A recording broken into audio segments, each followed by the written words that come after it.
really good question. As a CFO, what operational advice do you have for founders, CEOs?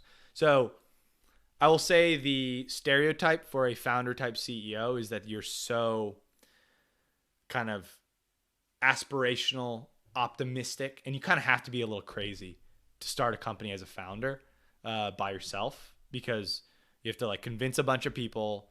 You have to invest money. You have to start something from scratch. And you have to believe in a product from basically day one. So I would invite you to go read Peter Thiel's 0 to 1 book.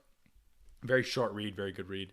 The problem is once you start scaling, you have to remember the more you spend, the more money you're going to have to raise to dilute yourself.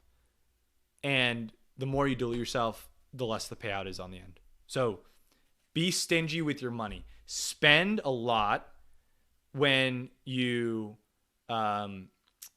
believe that there is a high return on investment for it if you have a startup.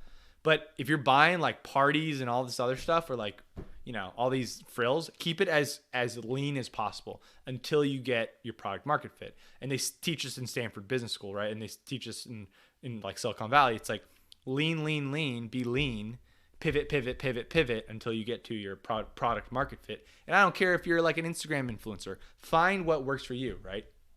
Find what works for you, and once you start taking off, then you can really throw fuel on the fire. But you need to keep lean until you really find the product that really hits the market.